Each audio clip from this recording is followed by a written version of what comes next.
All right, masters of stock market, welcome to another video. Professor Joe here. I hope you all are doing great. In this video, we are going to understand what is financial planning in a very basic manner. So let us deep dive and understand what is financial planning in the first level. Okay? Investing puts money to work. The only reason to save money is to invest it. Grant Cardone. What is income? Income from various sources for an individual for a particular period.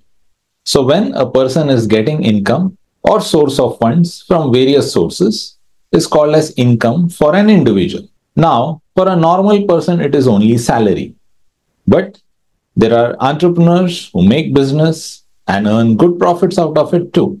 And there are some people who earn a salary plus do something else and earn some additional income out of it. All these put together become an income for an individual. Normal way of income is salary, pension, income from business, income from investments, income from rentals, income from interest.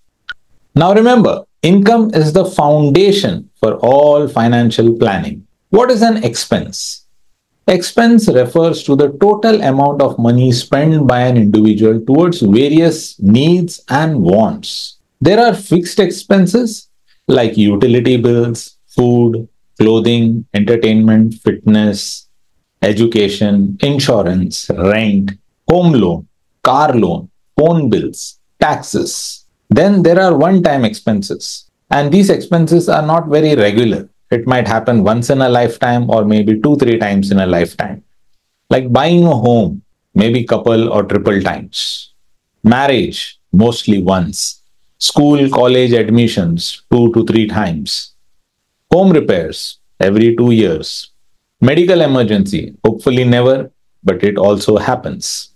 These are the expenses, fixed expenses, which happens on a monthly basis, and some one-time expenses or a few-time expenses, like how we have explained. So we have understood what is income. We have understood what is expense.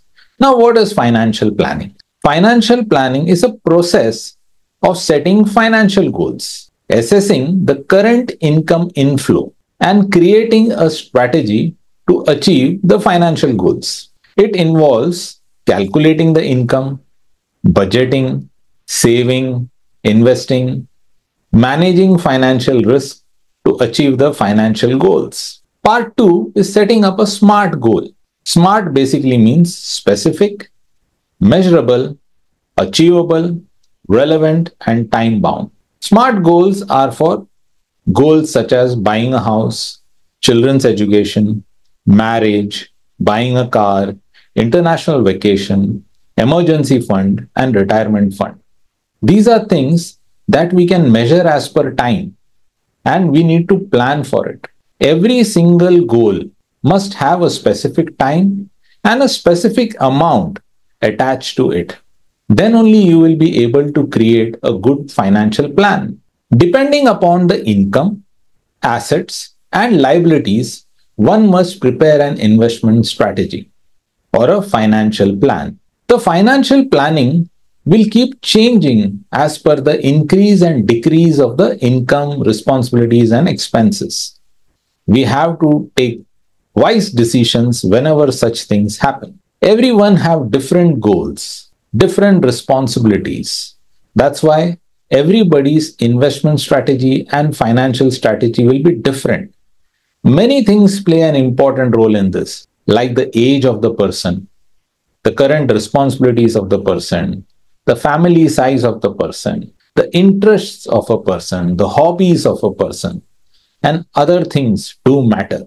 After the strategy is made, whenever the money comes, first you have to put the money into your fixed expenses, then save, and then whatever is left, you have to invest as per the strategy, as planned, and then monitor it. If there are any changes required, you need to do the same on a timely basis. So as said earlier, once the income start coming in, remove the amount of money that is already planned for your fixed and unavoidable expenses. Remember to keep money for your taxes also. The second part is keeping money for your medical insurance and a term life insurance.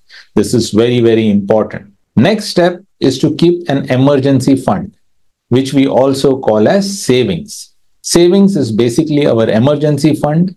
This fund should be kept in an FD, which can be broken anytime, or in such type of funds, you can withdraw the money at will whenever you want without any charges. Whatever is left after these fixed expenses, savings, and your most needed expenses, you keep 70% of the money to achieve your goals, your financial goals that you had planned, like marriage, buying a house, children education, international vacation, and so on. The balance 30%, you take 20% and invest it into the stock markets using our 5 core principles of Masters of Stock Market. So 20% of your funds will go over there. The funds will be invested in the best stocks using our core principles. And the last 10% you can use for buying your luxuries, your wants, and your dream liabilities, like buying a good car, an expensive mobile phone, and so on. So use only 10% of your balance money. That is the money that you have kept for investment. Out of that, 70% goes to achieving your goals, 20% goes towards your investment in the stock markets, and 10% towards your dream liabilities. Now remember, financial planning is an individual's decision. An individual takes a decision how much that person can keep aside for investing. Of course, the more the person can keep aside, the better the result will be at the end of the tenure.